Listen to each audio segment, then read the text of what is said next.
Hey, this is Lillis Taylor with UAB's Arts and Medicine, and today we are going to be making your own DIY face mask, completely hand sewn.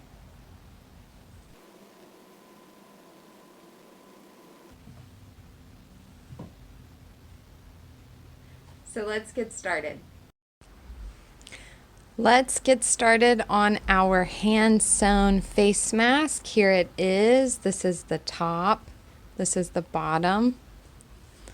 And as you can see, this is all hand sewn. So you are going to be able to do this too. What will you need today? You need a 8.5 by 11 piece of copier paper, printer paper. You need a ruler or a straight edge, a pen, preferably not ballpoint, it'll be easier to write with, a twist tie or some kind of wire material if you want, that's kind of optional. Straight pens and a sharp needle. If you don't have straight pens, you might have some paper clips, and those can hold your work in place too. We need a safety pin, some embroidery floss, scissors, and an old t-shirt, and of course some kind of fabric that you are going to use to create this mask. So I have two pieces of fabric. I have one that does have a right side and a wrong side. The right side is the more colorful part where you can see the birds. And then I have this batik, which is kind of hard to tell what the right side and the wrong side is, so it's not as critical. We're going to use the birds as the front of the mask, as you can see, and then the batik as the lining. So go ahead and put your two pieces of fabric right sides together, and if your material is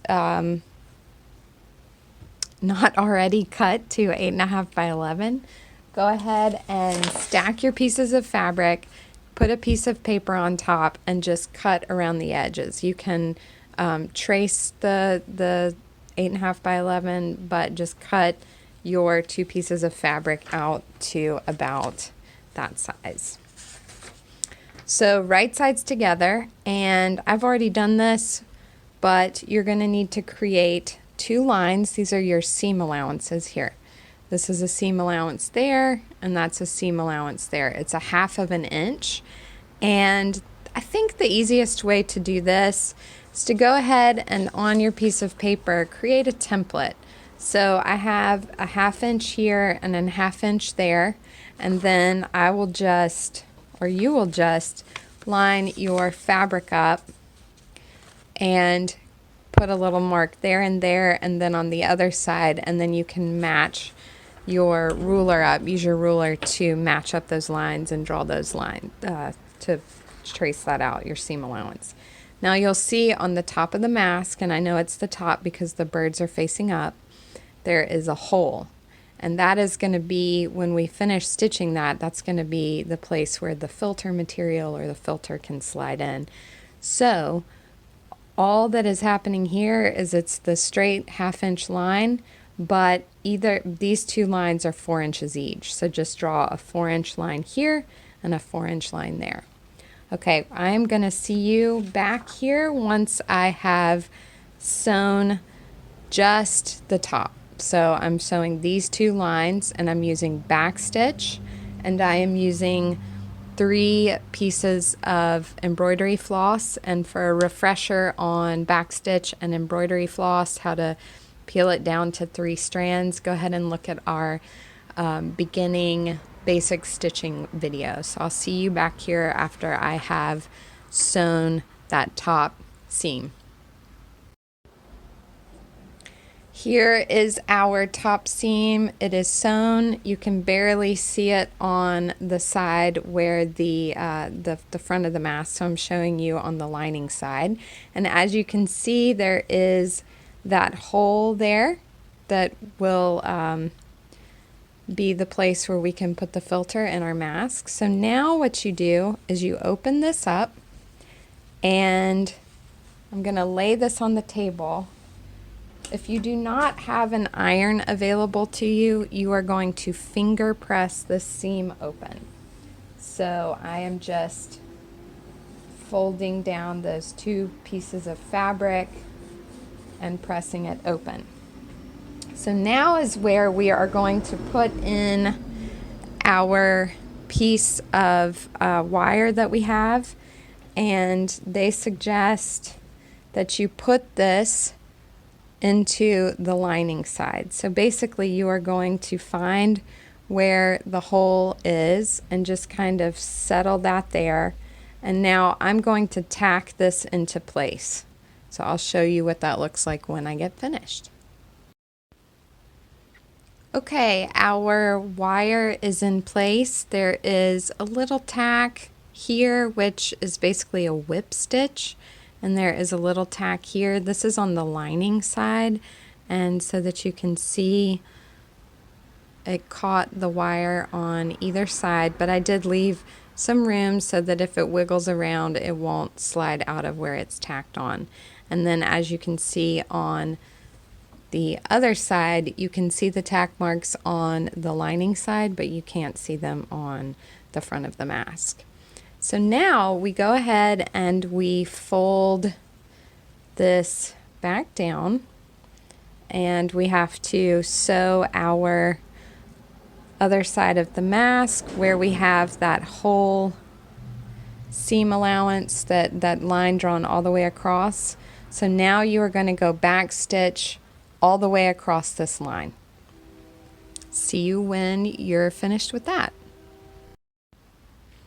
Okay, a few notes. So we have stitched across the the bottom of the mask, and if your stitching doesn't look beautiful, that is okay. This is actually just to keep these two sides together and to make sure we don't have these frayed edges in where we can see them. So a note, I did use a pin and a paper clip to keep my work together while I was stitching, and I didn't mention that on the front end. So of course take all your little helping devices off. And then once you have gotten to this stage, you are going to turn this right side out. Okay, so when we do that, we're just kind of gently tugging on this. See, now these show that my stitches were a little too loose and far apart, and so I would kind of tighten your back stitch when you are doing this, but as you can see, it is doing the job that it needs to do.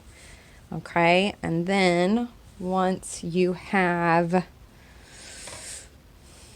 this pulled right side out, you're just going to gently finger press that to get it nice and even. And here is the hole for our filter. Here is the top of the mask. Here is the bottom. And now we are going to draw lines on the front of the mask so that we can create our pleats. Okay, so we're going to draw lines so that we can get to this step.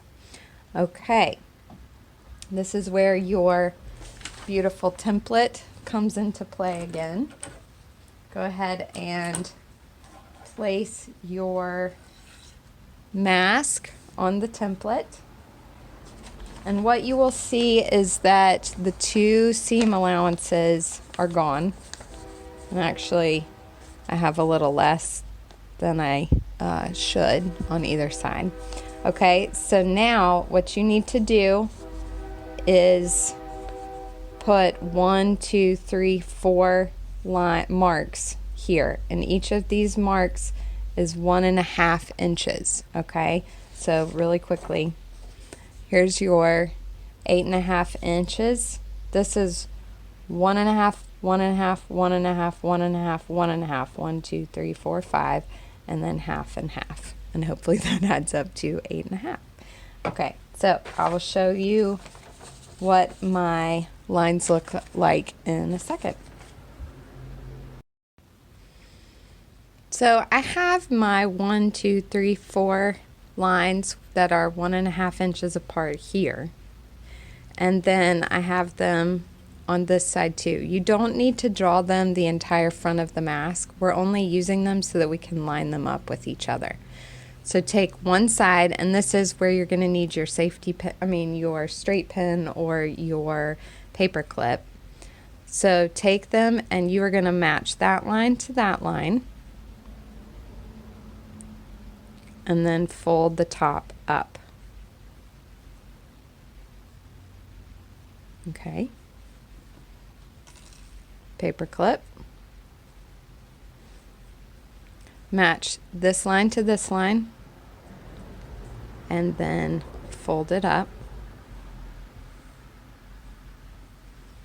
Straight pin.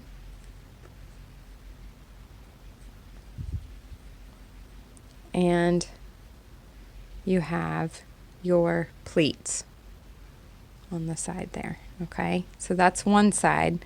And you could, if you have enough pins or paper clips, you can go ahead and prep both sides and just make sure it's lining up. Or you can just go ahead and sew one side, then move your devices and do the other side.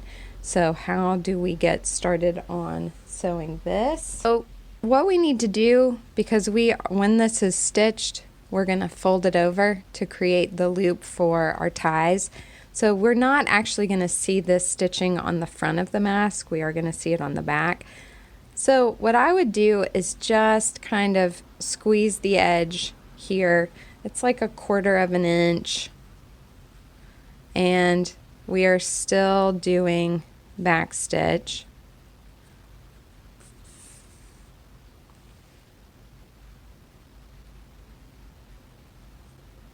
And again, I'm not being too concerned about this stitch because this is just holding my pleats in place.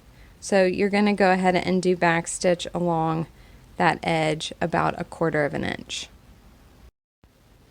Now I sewed right along here with my pin there, and I can even leave it there, but with the paper clip, if I keep sewing, it's actually going to get stuck in my stitching. So at this point I can hold the pleat while I'm stitching and remove that paper clip and finish this up.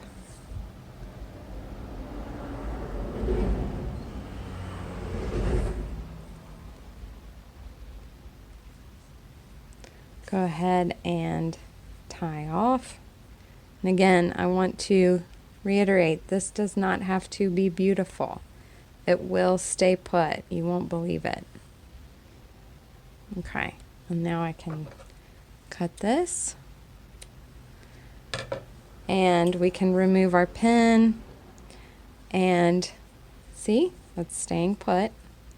And come over here and line those lines up. Now here's an important part.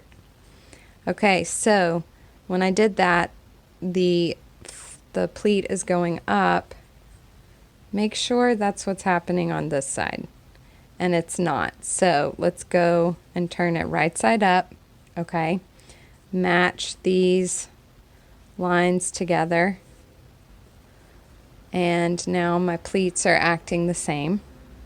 So I can pin it and do the same thing here. Sometimes it just, takes thinking about something before you just go ahead and do it. Okay, so this is now ready for me to do the back stitch at about 1/4 of an inch. Okay, so once you've sewn that, it will look like this. And I've got my pleats sewn on both sides. And they suggest, oh, okay, let's look at this. What is going on there? Some of my lining material got way far over on this side, and ooh, it barely got caught there. Well, we're not too worried about it because we are going to fold this in, but I don't like the way that looks, and I will be able to see it when I am finished. So as long as I am not cutting any of my stitching, I can kind of just clean this up. Okay, that makes me much happier. And now they suggest a 3/4 of an inch fold. So I'm going to fold this over. And you know what? That's an inch. And on our finish, I did about an inch. So I am going to do an inch, but and is that before you sew these down, you just fold over both sides, you know, the distance that you think you're going to do, and then, you know, your birds are facing up, so this is the top of your mask. Go ahead and try that on and see if it gives you good coverage. If it's too big, you can go in some. If it's too small, you can come out some, okay? So once you've done that and you've just kind of checked that the size is going to work. Where did my paper? Oh yeah, it's on my demo. Okay, so I'm going to get my paper clip. Okay, so we're going to come back here. And once we have checked that that size is good, we're going to pin this or paper clip it or both. And then the point of this is to both leave a nice opening here once it's stitched for your tie to go through, but also make sure that you're sewing this tightly enough that it's not going to pull out while you're wearing your mask. Okay, so I believe that this stitching that you did here is a great guide. I don't know if you can see that because the color is so, but you know, the stitching you did here is a great guide for where you should be stitching this fold over. Okay, so one little tip on my finished mask, when I did this sewing, I was paying attention to the back side and doing the back stitch on the back side, and so it made it look a little bit more crazy over here. So that's just, you know, if you're really worried about aesthetics, that's just something to keep in mind. Okay, so we are going to sew this down. Now I went ahead and sewed both of the folds over, and I just wanted to say as I'm finishing this one here that you really want to reinforce the top and the bottom of this particular step in the mask making process, because this is where the most strain is going to occur, and if you do it now, you will not have to fix the mask later. And if you're making this for other people who may not have the supplies to fix their mask, you're just saving them some trouble now. So we tie this off and cut your thread, and you should have something that looks like this. Okay, and now we're going to talk about the ties that go into each side of your mask. So now let's talk ties. This is the bottom of a t-shirt, and the good thing about having the bottom of the t-shirt is that it's got this reinforced place where the hem is on the t-shirt, which just makes your strap stronger. But if you're making several of these, then you know you're only going to have one of those layers. So basically I took a t-shirt, and let me tell you, if you can get an extra, the larger the shirt, the better. And I fold it in half, and I'm gonna cut about an inch off here. So I can go ahead and create a little line for me to cut. This doesn't have to be precise. So I made a line, and I'm just going to cut that.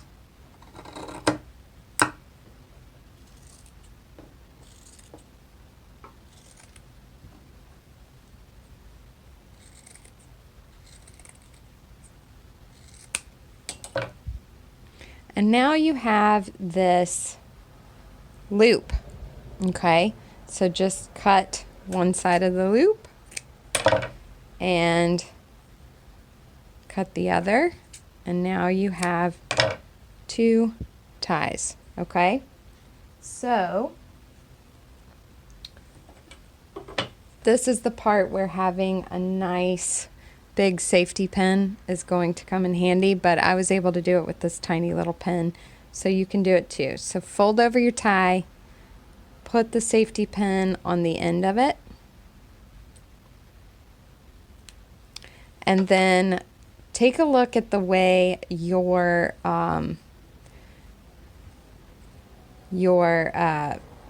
pleats are going. So if they're going, you know, basically look at the top of the mask and then put the safety pin in the top. You can grab it in the middle and kind of make sure it's going where you need it to.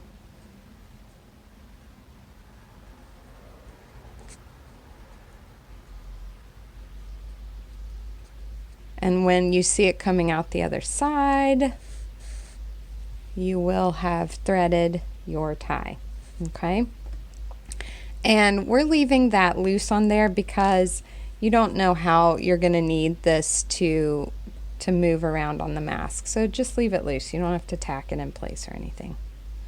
And then go ahead and do that to the other side.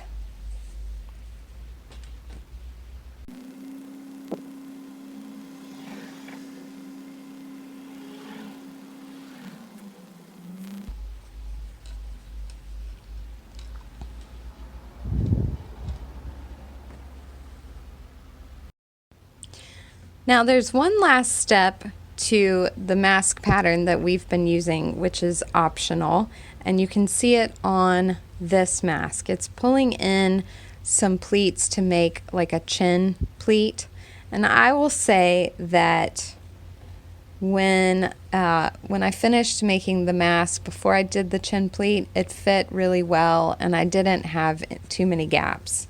Now the chin pleat made it so that it was super secure around my face, but it actually kind of cut off, got a little tight under my neck. So we're not going to show you how to do this, but it is in the pattern that is linked in the description below.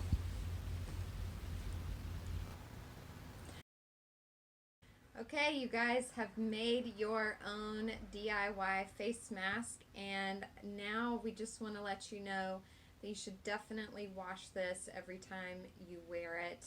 And also, it probably won't be strong enough to withstand a machine washer, but it can definitely be hand washed and then, you know, put to dry. And so if you make a couple, you can wash them and then let them dry overnight. Okay, so congratulations, you've made a face mask.